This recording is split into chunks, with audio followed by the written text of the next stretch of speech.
Welcome back. It is another review from your boy Big Baby James from the Sit in Politic podcast. Make sure you subscribe, hit the applause, bow, or the PlayStation sound.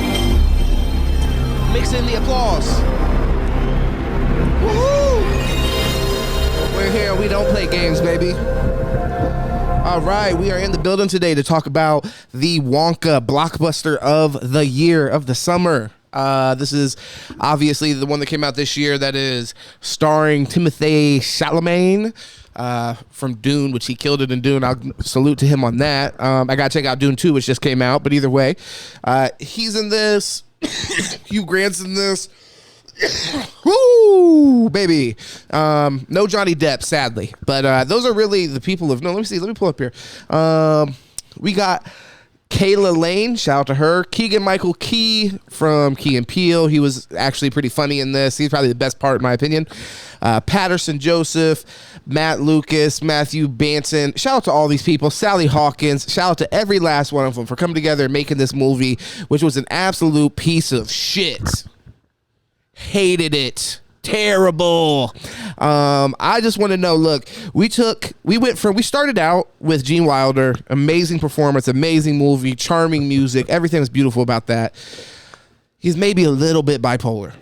He's maybe a little tiny bit bipolar. And then we get to the point all the way now in 2024 with representation and DEI in films now, and we have to hire people who are obviously schizophrenic. Hold on, somebody's knocking at the door.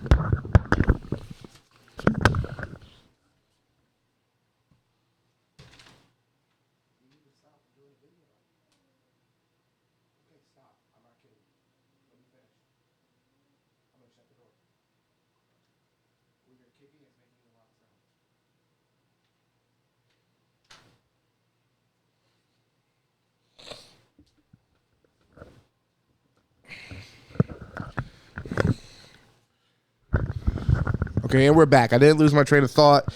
It's because somebody was knocking at the door. But yeah, so we went from Gene Wilder, I guess, subtle hatred of kids.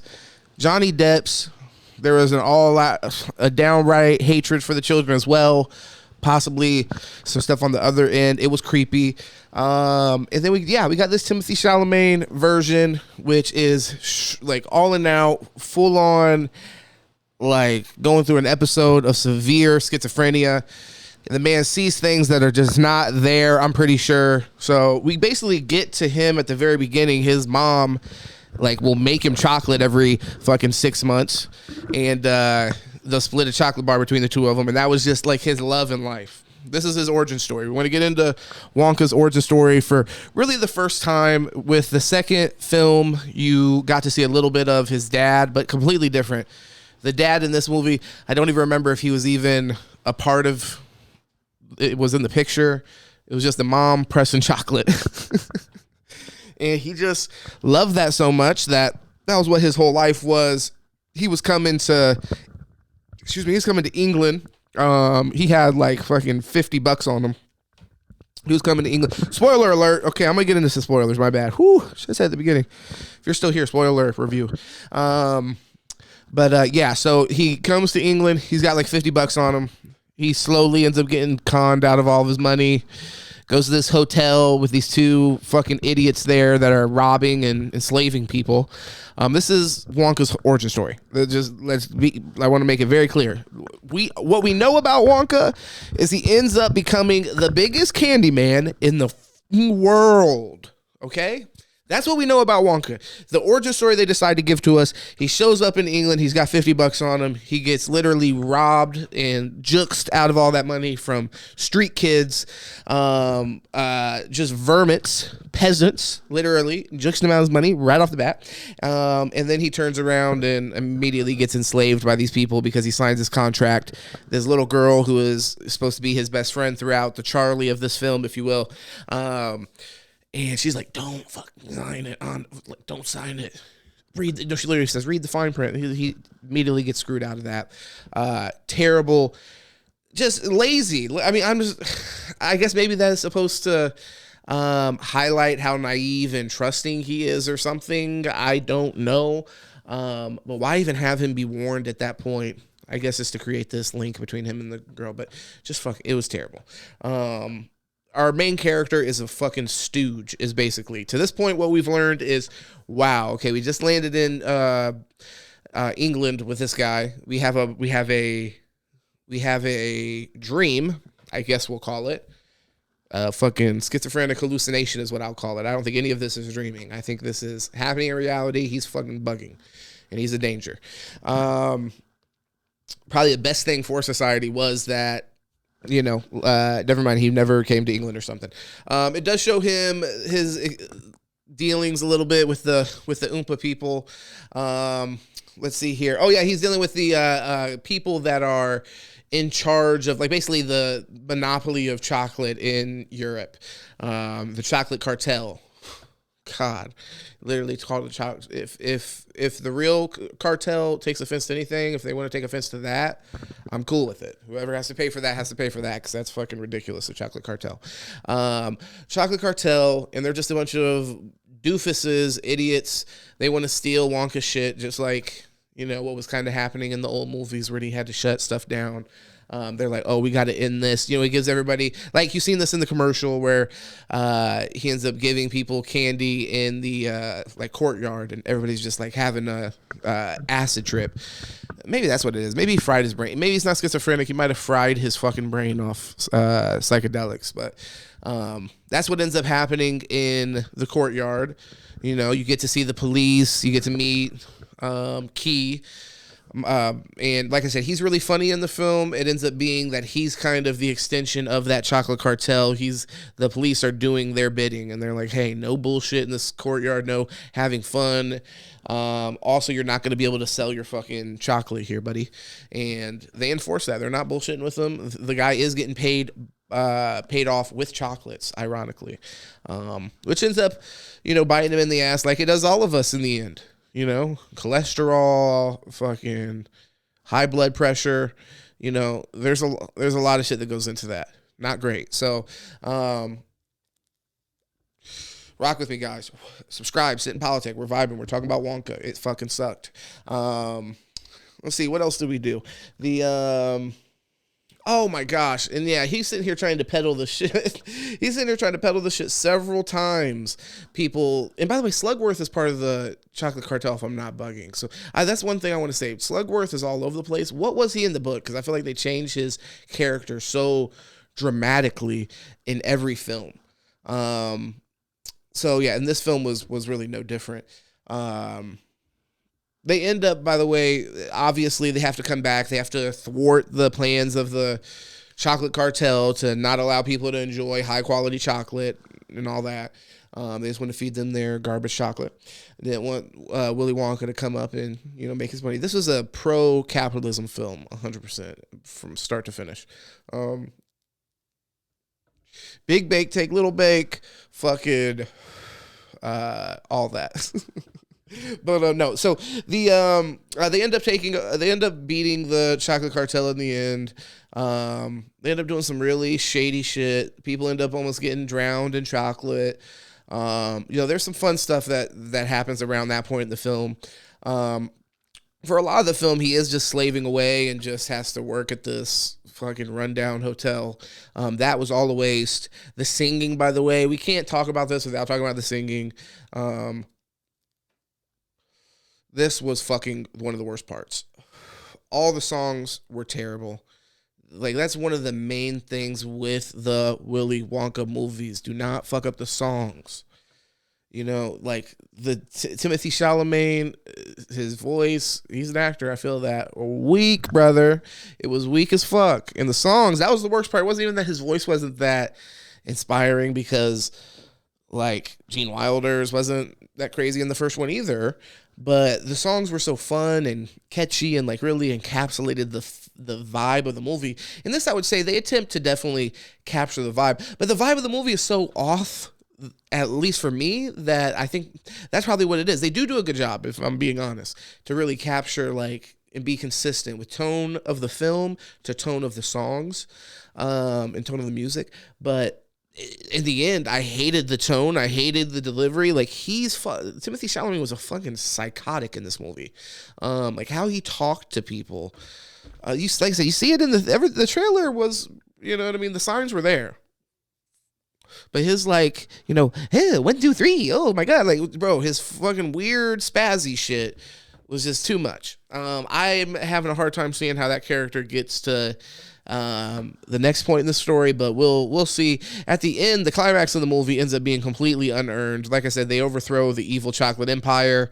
This motherfucker walks over to some fucking abandoned crack house, some crack flat, and shit just starts getting put together, brother. You know what I mean? Like, things just start to work out for him. He shows up there. He's like, okay, hey, which, by the way, okay, I will say, this is when he sings the song from the original movie. And this is the best. That's what I'm saying is I don't blame his voice, and I don't think that was as much of a factor, because when he sung just a good song at the end of the movie, the Imagination fucking song, it was great. Awesome. You know what I mean? I didn't like that we, like, there was no working to get to that point in the movie. He literally just walked up to a fucking broken down crack house and was like, okay, you're now a chocolate water fountain, and that's a water fountain now. You're fucking mushroom rabbits, so now they're mushroom rabbits. You're gonna be a fucking Twizzler that's made of fucking Twix. I don't know. Like, He was just making shit happen with his mind, which, once again, this is, I think he was going through another episode. It was a really traumatic experience I think he just went through, and all of a sudden, some shit started to take over. He lost his friend because, she ended up getting adopted or some shit at the end, and he was like, okay, yeah, go live your life, have fun. You're not. Oh no, he brought her back to her mom. That's what it was. Her mom was like in some, like, at the hospital or some shit. Which I guess she wasn't even looking for her kid that was fucking enslaved down the street, whatever. Like I said, this movie was dog shit. They didn't think about any of this. But at the end, he's like, hey, go be with your mom. Runs and goes, and he's like, okay, I'm gonna be with my mom. Or she's gonna be with her mom now. He's like, I'm happy about that, but I'm bummed by that. I was like, okay, cool. And then we get into imagination, can make anything happen, and he does do that. Let's see here. What else was there? The fucking Oompa Loompas. Yeah, that was dog shit as well. Maybe if Hugh Grant was in it more, I would have liked it, because, like, what he was trying to do, I kind of enjoyed. But then at the end, when we find out how Willy Wonka gets his, gets the cheap help, they end up just fucking destroying it, and it's like basically they have to find some way around it where it's not fucking slavery. They did everything they could to really get away from that vibe from the old movies. He ends up getting into some serious contract negotiations with Hugh Grant there at the end, and they end up agreeing to something that they could all be happy with. And yeah, he's gonna pay him. He's gonna pay him in fucking chocolate still, though. So enjoy that. Overall, though, just not a great movie. I had very high expectations. I think as far as kids, I have kids, so stuff. It's not easy to find stuff to watch with them that you find that you feel is like completely appropriate and safe. And this was that. And I don't believe that I'm knocking it for that, because there's a lot of kids movies and stuff like that I really have enjoyed with my kids. But this, I feel like, just missed the mark. It like did that. It, like Timothée Chalamet in this, it sounded like when somebody like tries to talk to kids and they think like the way that kids want to be talked to is like a fucking idiot. Like they're really high. Yeah. So 1, 2, 3, fucking light bulb, ching, ching, ching. Right. Like, what the fuck? She's 13 years old. You know what I mean? Like I had a lot of issues with it. So, and then, like I said, the songs, that was probably my biggest issue, because that's some of the most memorable content from definitely the first film. Were the Oompa Loompa songs. In this movie, this is a prequel, so the Oompa Loompas don't even get songs, except at the end. By the way, the end credit scenes, which might have been the best fucking part of the film, was they had in the end credits Oompa Loompas doing their fucking Oompa Loompa music shit. It's like, that works. You know what I mean? I don't know why Timothée Chalamet, he could just already have the fucking factory going. We didn't need to see that. Maybe we could have seen maybe a story about, him going bad, people trying to steal his shit out the factory, which is what had been alluded to in the other two Wonka movies that dealt with the whole golden ticket thing. In the previous movies, it had been alluded to that they'd shut down the factory because workers and spies were getting in and stealing that good shit. So we end up getting this garbage come up story. But like I said, there's no come up. You don't go along with him really on any kind of come up. You definitely don't feel like at the end he's earned a fucking chocolate factory and 60% of the market share of the chocolate business.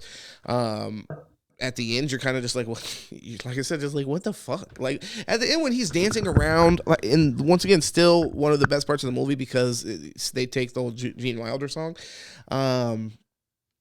Just really, you're just kind of left with, I know this is where we were going to land eventually, but like, how did we really get there from where we were at in this story? You know what I mean? Because you're along the ride with him being enslaved and all this stuff. It felt like I was watching like Big Fat Liar or something, the Frankie Muniz fucking classic. Okay, it felt like that, where it's like Wonka's ambition in this was just all about like, I need to get back at those guys and like screw them over somehow, and he achieved that.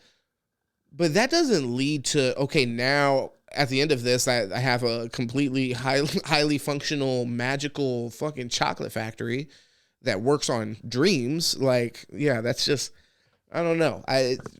If you couldn't get to that part in a way that made any sense, then just start at that point, like every other fucking movie decided to do. You know what I mean? If like your explanation on, because I mean, how the fuck did he get the funds? And you know what I mean? We got to get into the practicals. Some of us are adults watching this shit.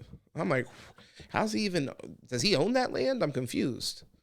You know what I mean? But either way, he should have been in the hospital that his friend's mom was working at.